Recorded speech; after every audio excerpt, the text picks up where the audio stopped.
Kalau nelayan, saya setiap hari melaut. Kalau hari Jumat libur, ya itu pasti libur kalau hari Jumat. Karena apa? Mengingat hari Jumat kan hari istimewa untuk umat Islam. Di pesisir timur Surabaya, laut bukan hanya sekedar sumber kehidupan, tetapi juga bagian integral dari identitas masyarakat. Sejak generasi ke generasi, nelayan lokal telah mengandalkan laut untuk memenuhi kebutuhan sehari-hari mereka.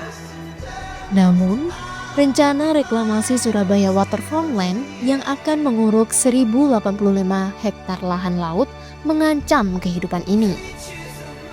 Proyek ambisius ini bertujuan untuk mengubah pesisir menjadi pusat industri, wisata, dan pendidikan yang diharapkan dapat mendongkrak perekonomian daerah. Namun, di balik janji-janji tersebut terdapat kekhawatiran mendalam dari masyarakat yang merasa terpinggirkan.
Untuk air ini ya sama saja, Mbak. Seperti yang dulu lah.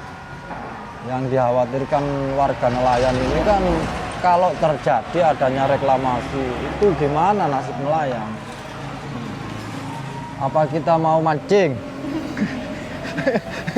Gak mungkin kan kita adaptasi kalau bekerja di darat ya Mbak ya. Surabaya Waterfront Line diklaim akan meningkatkan ekonomi pesisir dengan menciptakan lapangan kerja baru dan menarik investasi. Namun, banyak masyarakat pesisir yang melihat proyek ini sebagai ancaman nyata terhadap mata pencarian mereka. Menurut data dari Badan Pusat Statistik, sekitar 30% dari populasi di daerah pesisir bergantung pada sektor perikanan. Proyek ini berpotensi mengubah lahan laut yang telah digunakan selama bertahun-tahun untuk mendukung aktivitas nelayan menjadi area komersial yang tidak ramah bagi kehidupan mereka. Reklamasi ini sangat membuat resah warga nelayan. Kita bareng-bareng bersama KUB yang lain itu bersikeras untuk menolak proyek reklamasi tersebut. Bahkan dari beberapa tim sudah menembus ke Jakarta sana, Pak. Untuk yaitu minta nggak jadinya adanya reklamasi. Bagi para nelayan, melaut bukan hanya pekerjaan, tetapi juga warisan budaya yang telah ada selama berabad-abad. Namun, jika reklamasi dilanjutkan, nelayan terpaksa mencari pekerjaan di darat yang tidak sesuai dengan keahlian mereka. Para nelayan merasa tidak memiliki keterampilan yang cukup untuk beralih ke pekerjaan di sektor lain. Hal ini menimbulkan kekhawatiran akan meningkatnya angka pengangguran dan kemiskinan di kalangan masyarakat pesisir. Reklamasi itu sangat mengganggu dari aktivitas melaut, Pak.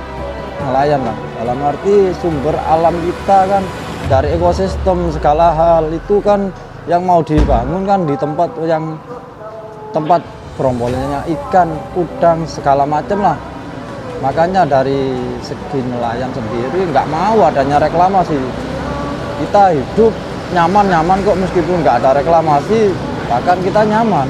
Ya. Jawabannya apa? Tidak mungkin ikut terlibat di sana, karena nggak mungkin punya akses ke reklamasi kan, nggak mungkin bisa beli properti di situ.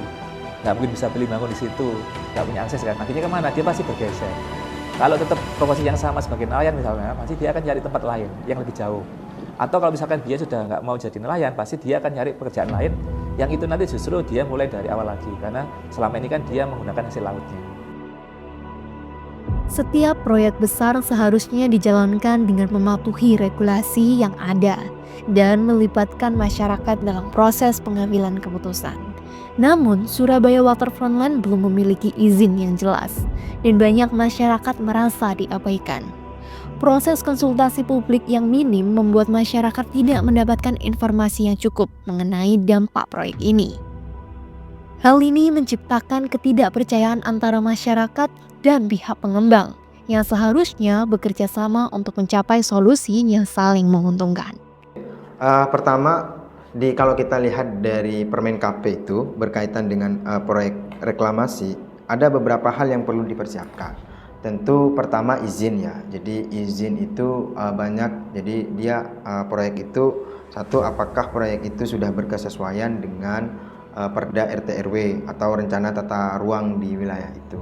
Terus yang kedua, kalau proyek itu berdampak terhadap lingkungan, tentu harus ada AMDAL, analisis dampak lingkungan. Itu juga harus dipenuhi terkait dengan beberapa izin itu. Terkait juga dengan izin usaha, menurut saya itu adalah hal yang umum yang perlu dilakukan ketika proyek itu mau melakukan suatu kegiatan yang itu memerlukan reklamasi ya. Itu. Dan tentu juga hal itu juga tidak boleh bertentangan dengan aturan-aturan terkait dengan larangan beberapa wilayah yang tidak boleh dilakukan reklamasi. Bahkan mereka kan pihak dari PT Granting menyampaikan bahwasanya punya izin dari Bapak Jokowi. Kita kejar kalau memang sampean punya izin dari Pak Jokowi, mana buktinya? Ternyata mereka nggak punya.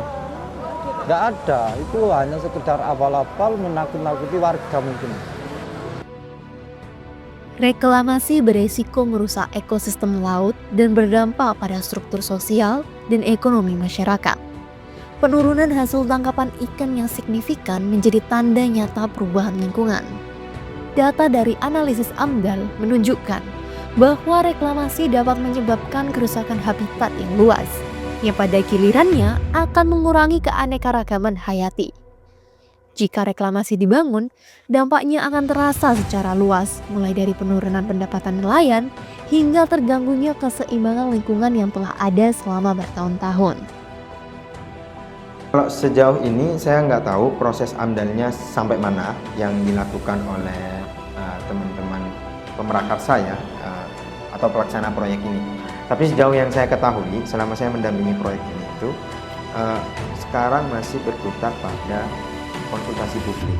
Jadi kan biasa kalau AMDAL itu wajib itu melewati yang namanya konsultasi publik.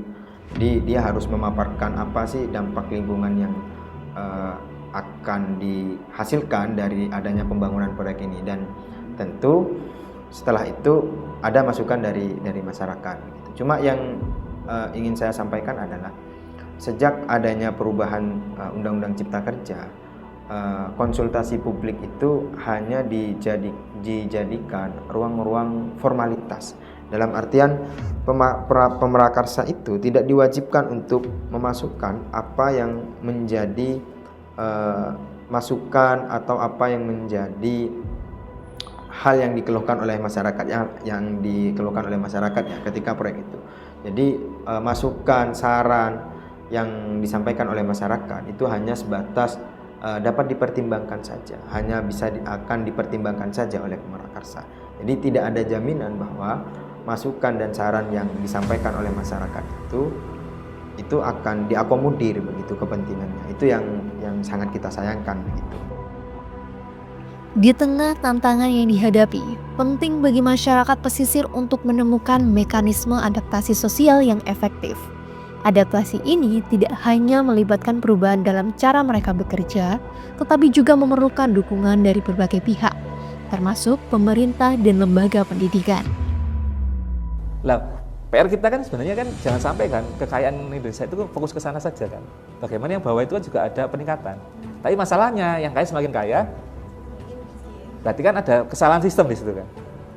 Berarti bagaimana caranya merubah sistemnya. Bagaimana cara visi itu? Ya politiknya diperbaiki. Apa yang diutamakan kalau kita mau pembangunan tidak hanya fokus pada yang atas, tapi bagaimana kita mengatasi kesenjangan ekonomi itu dengan program-program di bawah yang dibanyakin. Bagaimana orang nelayan diberdayakan, ya kan? Tidak hanya dikasih umpan kayak bansos PKH yang langsung kasih uang, enggak, tapi kasih keahlian. Diajarin cara nyarinya, nyari apa ya, misalkan nyari kerjasama misalkan, atau nyari misalkan promosi, atau kita mengembangkan desa wisata atau wisata berbasis kearifan lokal. Jadi ada modal sosial sifatnya itu kearifan lokal. Kita tidak menghilangkan ada di situ, tapi kita malah mengembangkan. Itu kan luar biasa kan. Tapi Indonesia itu belum sampai mikir ke sana. Yang dia tuju pasti nyari investor bisa mengembangkan.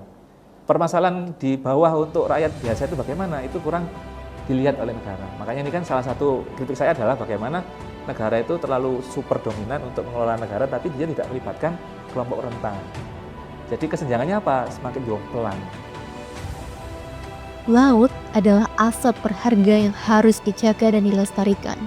Suara masyarakat pesisir mengingatkan kita bahwa pembangunan yang berkelanjutan harus melibatkan semua elemen masyarakat dan menjaga warisan alam yang telah ada selama berabad-abad. Dalam menghadapi tantangan reklamasi, penting bagi kita untuk mendengarkan dan menghargai perspektif mereka yang paling terdampak. Ya harapan saya sih tolak, nggak ada reklamasi. Sekian.